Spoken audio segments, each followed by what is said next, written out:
जळगावच्या एसपीवर त्यांनी तत्कालीन एसपीवर दबाव टाकला होता गिरीश महाजन यांच्या संदर्भातला, काय नेमकी माहिती त्याविषयी समजली?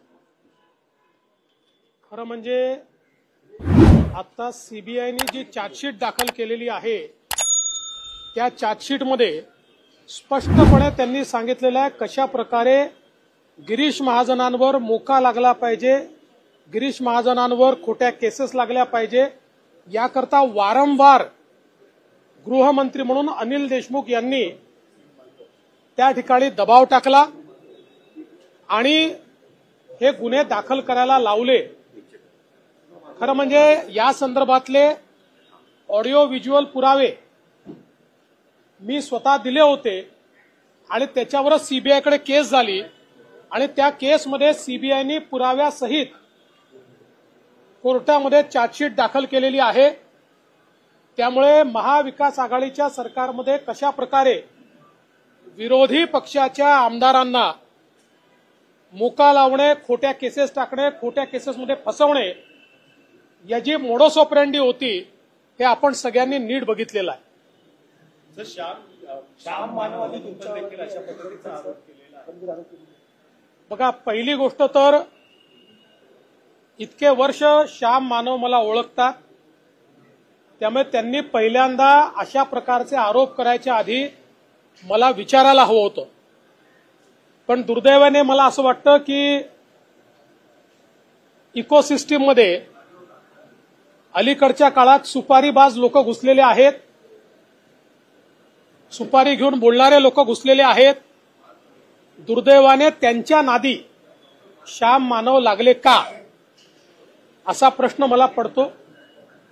पण एक गोष्ट मला स्पष्टपणे सांगायची आहे की या ठिकाणी अनिल देशमुख यांच्यावर आरोप लागल्यानंतर आमचं सरकार नव्हतं, महाविकास आघाडीचं सरकार होतं. ती केस मुंबई हायकोर्टाच्या चीफ जस्टिस समोर लागली आणि मुंबई हायकोर्टाच्या चीफ जस्टिस यांनी अनिल देशमुख यांच्या विरुद्ध एफआयआर करायला लावला. त्यांच्याच सरकारमध्ये तो एफआयआर झाला. त्यानंतर ते जेलमध्ये गेले आणि ते आता बेलवर बाहेर आहे. ते काही सुटलेले नाही आहेत.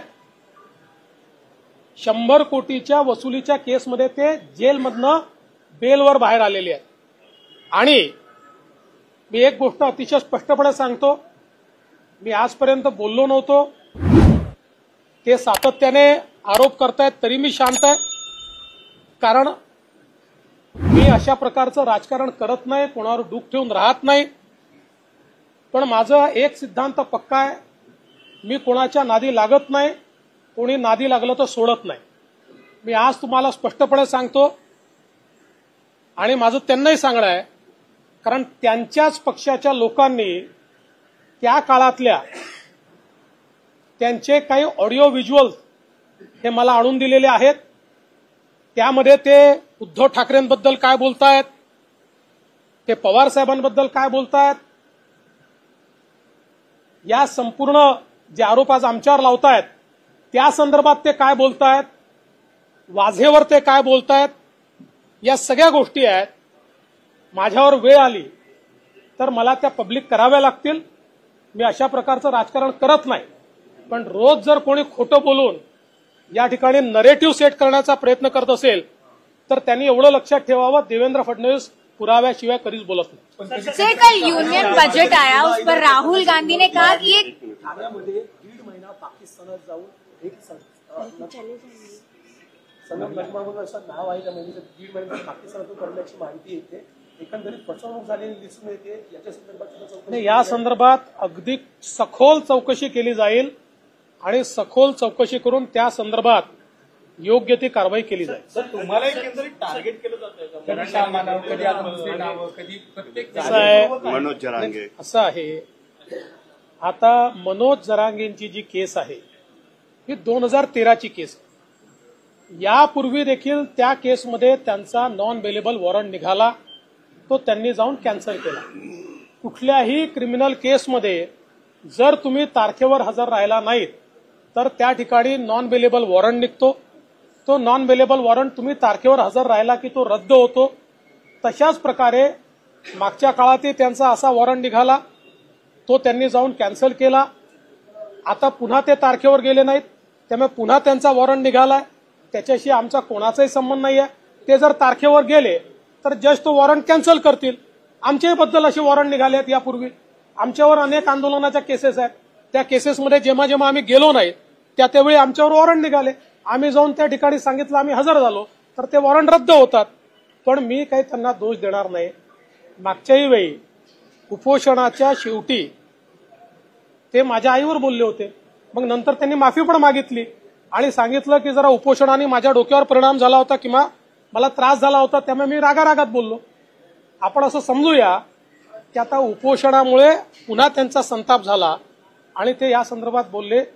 एवढंच सांगतो ही एक नॉर्मल प्रक्रिया आहे. ज्या प्रक्रियेमध्ये क्रिमिनल केसमध्ये तुम्ही जर हजर झाले नाहीत तर तुमचा नॉन बेलेबल वॉरंट निघतो. तुम्ही हजर झालात की तो वॉरंट कॅन्सल होतो. सर, कल युनियन बजट आया. इकोसिस्टीम कोण झालं होतं नेमकं? कारण सातत्याने तुम्हाला आता टार्गेट केलं जातंय. सरकार असताना देवेंद्र फडणवीस मी तुम्हाला प्रश्न विचारतो की देवेंद्र फडणवीसला टार्गेट कोण करेल? कोणाला फायदा आहे देवेंद्र फडणवीसला टार्गेट केल्यामुळे? जसं तुम्ही म्हणालात फक्त आणि फक्त टार्गेट एकच देवेंद्र फडणवीस. ही देवेंद्र फडणवीसची जी काही शक्ती आहे, लोकांचं प्रेम आहे, हे कोणाला समजतं? हे कोणाला घातक वाटतं? देवेंद्र फडणवीसमुळे कोणाला धोका आहे हे आपल्या सगळ्यांना माहिती आहे. त्यामुळे इकोसिस्टीम कोण चालवत आहे हे देखील आपल्याला माहिती आहे. सर, कल